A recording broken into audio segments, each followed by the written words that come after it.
And good evening, and thank you for tuning in to another week with Fathers Who Care. It has been another one of those days. Listen, first I want to thank my friend over here at Can TV, my main man, Amari. Thank you, Amari, for all that you do to help us out with these shows. Thank all of you at Can TV, from David, Sylvia, and all that I may miss names. Forgive me, charge it to my head, not my heart. But we want to thank all of you all for making sure that this venue is always available for those who are just trying to reach out to network with other folks to share good resources that we're experiencing or that we have in our neighborhood, and just providing this forum for direct entertainment, direct resources to folks out there in the community. So this today, we want to take this time and kind of focus on some of the things going on in our community. One thing I want to do is inquire, have you had a mental health break? So if not, we're going to ask you to take yourself a mental health break this weekend. Get away, go to the water somewhere and just relax and just air out, you know. Some of you might woosah, yoga, whatever it might be. Oh, yeah. Some of you all may go to your temples, your churches, your synagogues, or whatever it might be. We encourage you, go somewhere and intentionally think about your mental health. And we ask that you can try to just relax a little bit and just give yourself a chance to relax and enjoy what God has blessed you with, but continue to do the good work. Take the break that you need, but come back replenish and feeling good, and get on back out there and get back into the vineyard and do this work. But today we want to focus on, we've been focusing this month on men empowering men. That's the theme for this month, but we got to kind of caveat to this particular show today, and that caveat is why providing much needed assistance and support to those who are less fortunate or indigent in our community. So with that being said, we have a guest, so I'm going to introduce to some and present to others our guest this evening, who's the, what I'm going to call him what he is. He's definitely a minister. Minister Clifton Bell. He's the administrator over at Task for Court Services. He'll tell you a little bit more about himself. But what drew us to bring him on today? Well, a few reasons. One of the reasons we were drawn by him to come in, because he's actually providing much needed intervention and support to your children, to your husbands, to your wives, to those who may be experiencing whatever they may be experiencing and how they experienced it in various different court settings in the county of Cook. So his organization and the work that he does provide intervention and support to those who may be going through some changes, and as a result, they only have a couple options: a treatment facility or incarceration. All right? In a prison. So he has been laboring in his field to do the work of making sure that folks have an alternative to incarceration. And that may be through community treatment facilities, that may be some other programs, deferred programs. Whatever those programs are, this good brother here has been working in that area to provide it. And I shared with some young people today that you never know what tomorrow may bring, because today they done made it legal in the state of Illinois for folks to purchase and smoke marijuana. Actually, they call it recreational marijuana now, recreational cannabis. Yes. It was municipal before. Now you don't even need a card. You can go to any dispensary, right next to you, right here on Western. Yeah. So right now you can go and purchase. It's dispensaries all over the place. But what they didn't tell you is that those chemicals that you may be smoking, or some of the other ills that may befall you, can prevent you from getting a job. When it's time to do that test, yes, right? Yep. Or somebody may drop some on you. Or in the weed, back in the day, weed was good for folks. Folks used it for their health because some folks were battling cancer. Correct. And folks used the weed, the marijuana, if you will, the cannabis, because it helps folks with their appetite or something. But right now, there's so much going on that you don't have to look nowhere now. Right? That's right. It's right everywhere. I'm telling you, I'm on Madison and Hamlin to Madison. And I go all the way down the block from Madison to Costner. It's like stores on the street, and I mean they're in the middle of the street, and they're not being arrested. I see it. And they're not being arrested. So anyway, I'm saying to you, even though some things may be legal, it can also be harmful. Alcohol is legal. But I've seen a whole lot of folks tap their cars by drinking alcohol. All right? Oh, yeah. All right. So anyway, just because it's legal don't make it right. But anyway, what I'm saying is the brother here, Clifton Bell, Minister Bell, is it okay? It's okay. Minister Bell has also been providing that type of intervention, but he has done it with a passion, and because it is a job, but it's also a ministry to the job. He loves it even more. You know, some of us have a job that allows us to fulfill our ministries, all right? So we can't help but love it because it's not really us. It's the work that we do. It's the ministry that we do. Because me personally, brother, if I had a chance, I'd probably go with my cousin somewhere to one of these islands, all right, and call it a day, Yes, all right, and enjoy the fruits of my labor. But because I'm still laboring, because God has not called me to that, then I have to still do what I do. But anyway, let's have some fun tonight, and let's kind of dive into some questions and empower some of you all. Again, today we want to talk about men empowering men, but this show is focused on accessing resources. Yes. That's in your community. TAS, we're going to talk about TAS. We're going to talk about some of the programs and services TAS provide.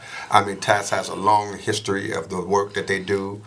They do a lot of good work all over the county of Cook, the state of Illinois, and on a national level with George Williams. So Yes. there's always something going on with TAS and always something positive going on. And then TAS is primarily a lot of the programs, and they may be in some facilities, correctional facilities. Yes. They're in Yep. courthouses all over the county. So we're going to talk a little bit about some of those things, but a lot about what we can do to empower each other. But I'm going to start off with Minister Bell. I want to start off by saying, first of all, thank you so much for being a guest with us this evening, and thank you, if no one else has said it to you, thank you for allowing God to use you in the work that you do. I know you don't do it for personal gratification, but it don't hurt every now and then for somebody to say thank you, right? You know, people don't have to say thank you, and people don't have to be nice to you. But we pride ourselves on it as being ministers, being nice to people. So we have always been drawn. You know, a minister's job is never done. I mean, we get replenished daily. Right? Daily we get replenished of energy, but the God being so good replenishes us daily. Yes. Because Yes. He wants us to be ready to be and equipped to go back out there. So even though we may have a day and we may go through some things, yesterday is over. You can't do too much about yesterday. Mm-hmm. But think about what you learned from it. All right? Yes. All right? That's right. Think about what you learned from it and try not to do it again. Yep. But God knows that if you keep doing the same thing, you're going to get the same results. So some things you just have to change, environments you got to change in order for real change to come about. But anyway, let's go here. Let's ask you just a couple questions here. I want to start off by saying, okay, I know your name is Clifton Bell. I know that you're an administrator for TAS. I know that you're a man of God. I know all of this good stuff, but the people don't know you. So won't you tell our audience today, who is Clifton Bell and what is Clifton Bell's purpose for existing? I mean, what moves you? Okay. My name is Clifton Bell, and what I am a man who loves social justice, a man who is always there for the underprivileged, the underdogs. Okay. And when saying the underprivileged, I believe in helping people. That's been my passion ever since I was a young boy. I was always gifted to help people, and I've been through some dark days in my life, and once I came out of those dark days, it was my mission to help people, and I strive on helping people daily. You know, I know, most of us in ministry, our testimony is our history. I know our testimony is what we've been through, looking over our lives. Our testimony has been how God has been so good to us that He brought us through so much. Yes. And we can really attest to that. Yes. Now, I'm not saying that we're perfect and we're not completely healed, Oh, but we're a whole lot better than what we were. Yes. Okay? Yes. And so God has really taken some of us who have gone through some things and have been able to go through those things to be that light for some folks who may be now going through some things. Yes. So what I'm basically saying, God uses whoever He wants, whenever He wants, to do whatever He wants, when He wants. All right? Yeah.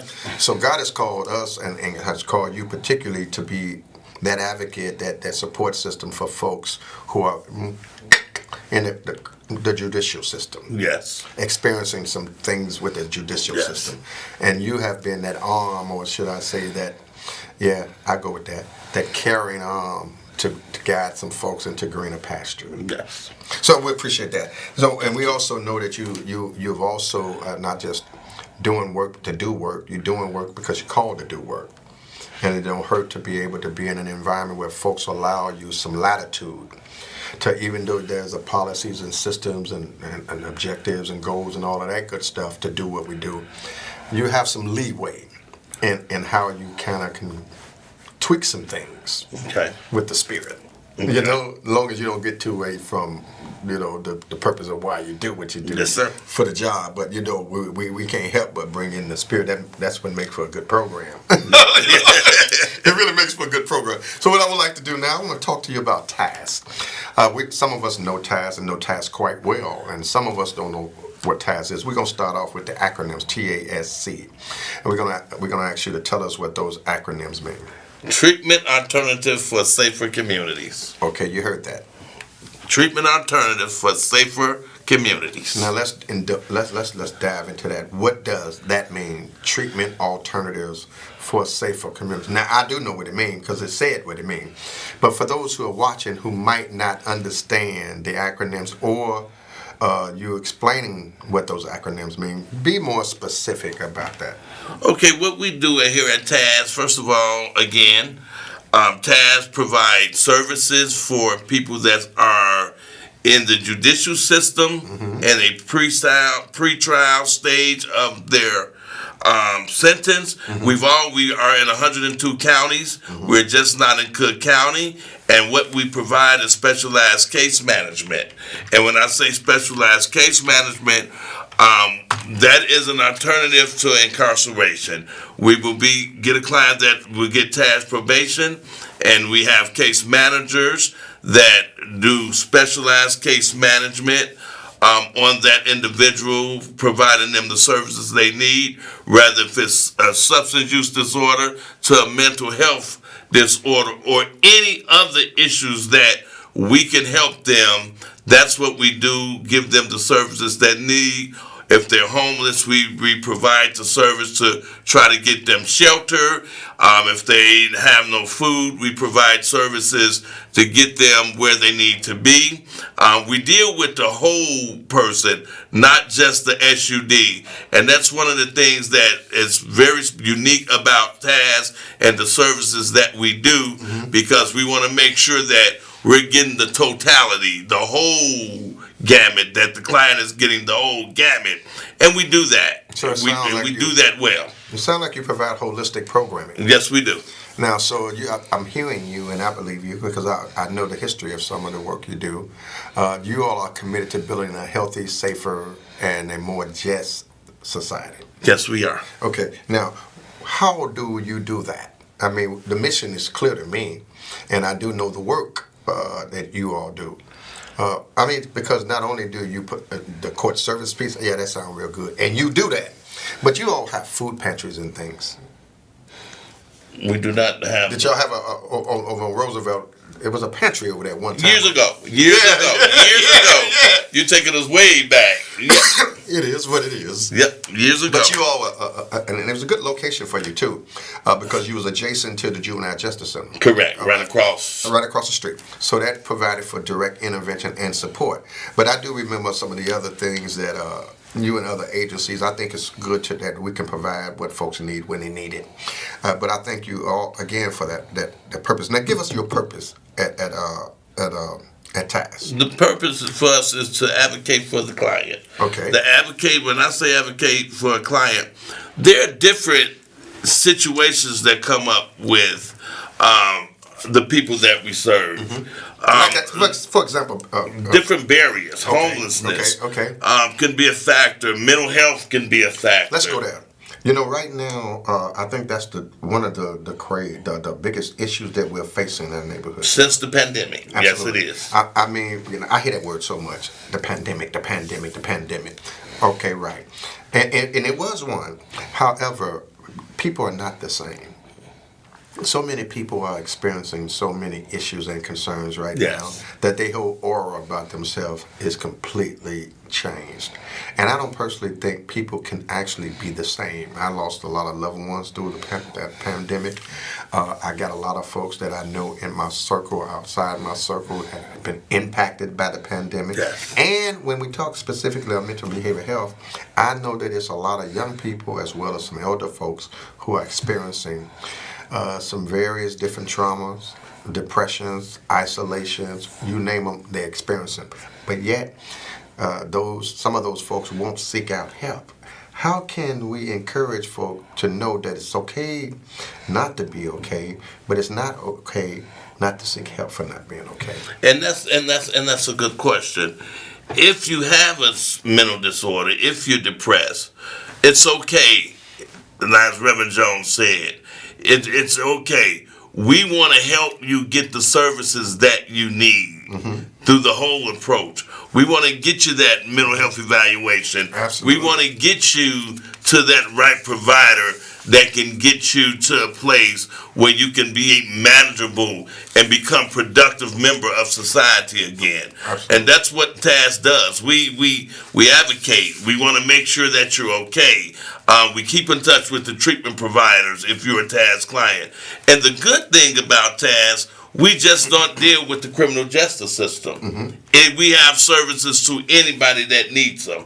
You don't have to be in court. You can, if you need services, you can access us on our website. We have a toll-free number that you can contact us at. And again, and I want to stress that point because we're always talking about the criminal justice system, you're being incarcerated. We also provide it to everyone. If you need service, contact TAS. Give them a number.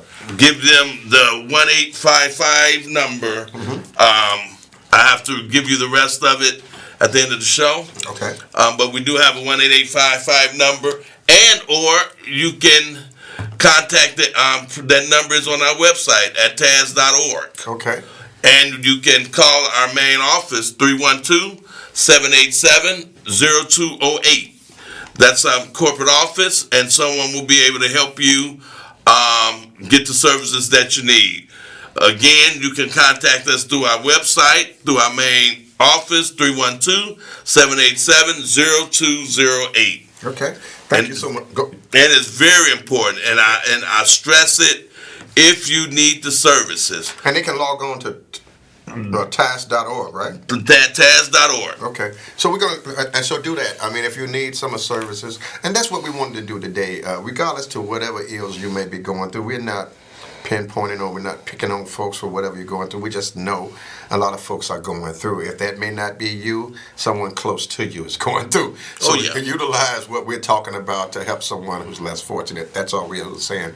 It's better to know than need to know and don't have than need to know and don't have, all right? Need to know and have than they need to know and don't have, all right? Yes. Basically. So that's what we're doing today, is just making sure that you have an option. Let's go to another question. So you are an administrator. Yes. And you're administrator of court services in Cook County. Yes. What does that mean? What is an administrator of court services? What do administrative court services do? Well, administrative court services do, what we do is we are in conjunctions working with the judges, probation officers, and anyone, public defenders and state's attorney. Okay. We develop relationships with those, and as an administrator, my responsibility is make sure that we are being strong still in the courthouses. My role is presence in the courthouse. Yes, sir. Yeah. And the 6 major courthouses we serve is Rolling Meadows, Skokie, Maywood, Bridgeview, 26 in California, and Markham. And our presence are in all those courthouses because we want people to know when you're in court, we want TAS to be there. Hey, we're here to help you. We will provide you a behavioral health assessment. And once we get that behavioral health assessment, those findings, we present that to the state's attorney, public defender, or private attorney, and or judge or probation. And the judge is the one that provides the sentence for that person to be a TAS client. Preferably, it'd be a lenient system, sentence with some treatment facilities involved. Yes, it'll be much lenient. You'll become part of TAS, and what we do again is we do the specialized case management on you. If again, SUD, mental health, or any other issues that you may have. So that's a dual diagnosis there, huh? Yes.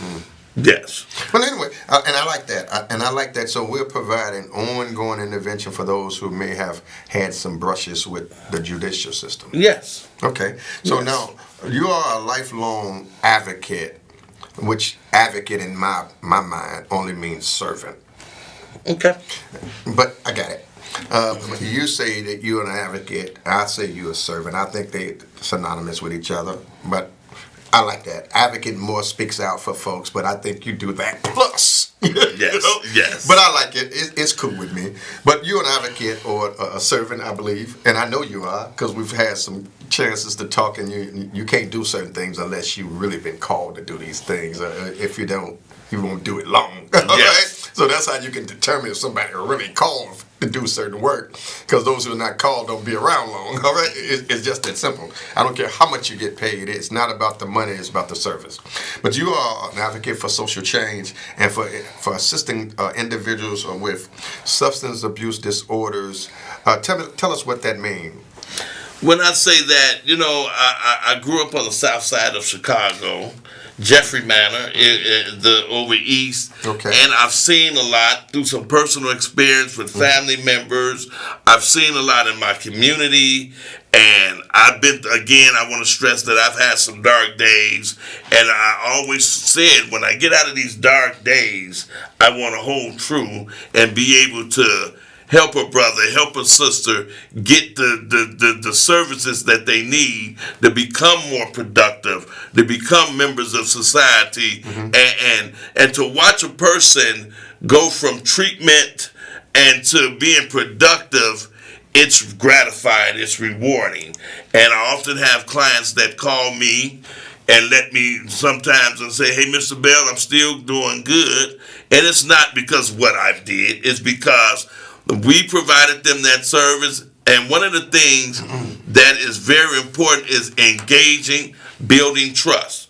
When you build trust with a client or individual, you will be able to get the best. All they want is somebody to care. Yeah. They just want somebody to care. And that's really about the size of it.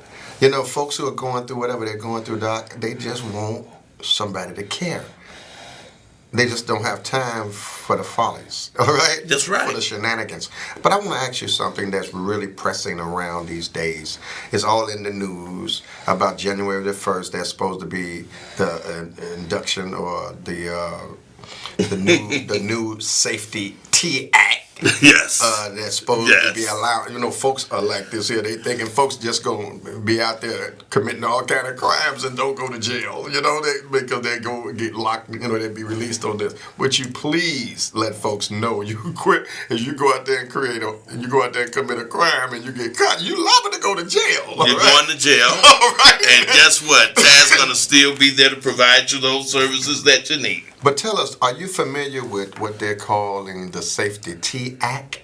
With the new January 1? Absolutely. Yes, I'm familiar with that. Can you just speak a little bit on I that? just want to say about that is that law this is a law that was designed.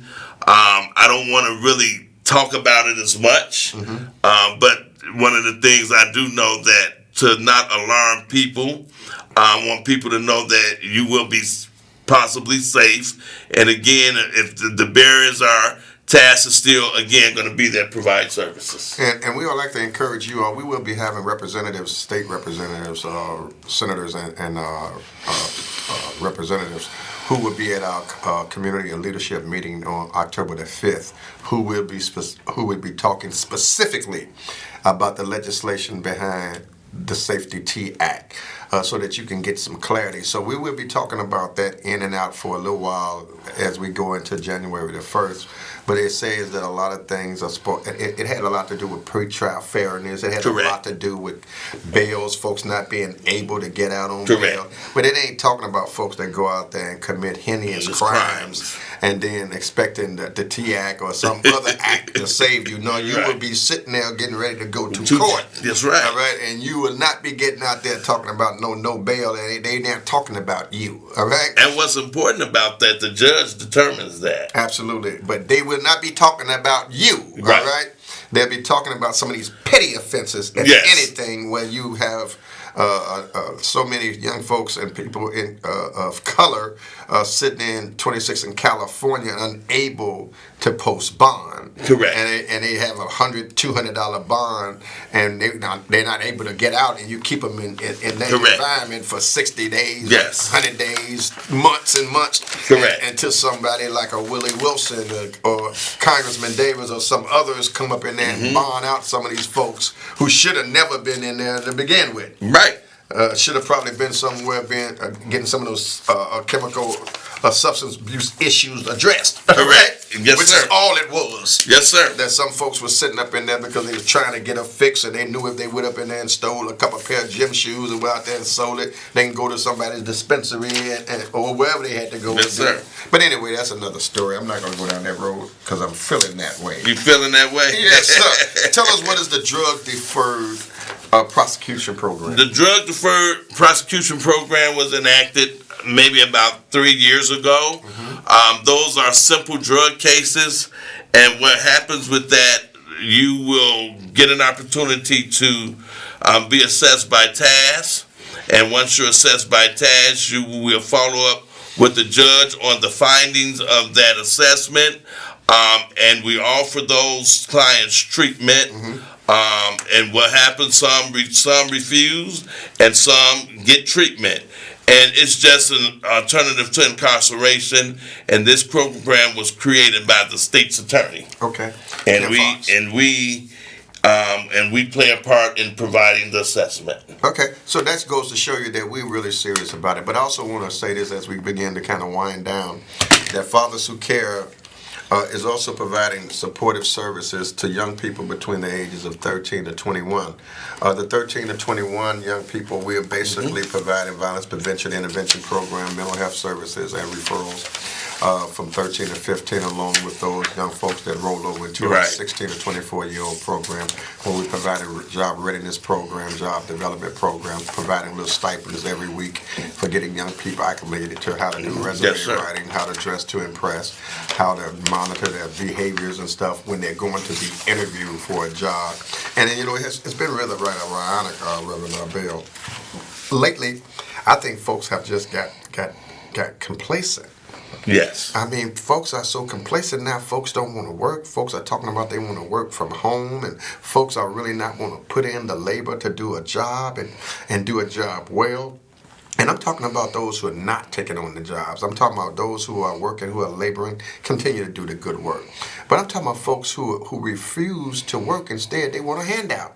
Listen, we was talking to you about a whole lot today. We want you to know, give us a call at Fathers Who Care, 773-287-5821, 773-287-5821. Of course, that means I got to do a part 2 with Reverend Bell down the road, because we just touched this. We didn't even get a chance to share as much as we wanted to, but I think when the Spirit is good, the Spirit is good.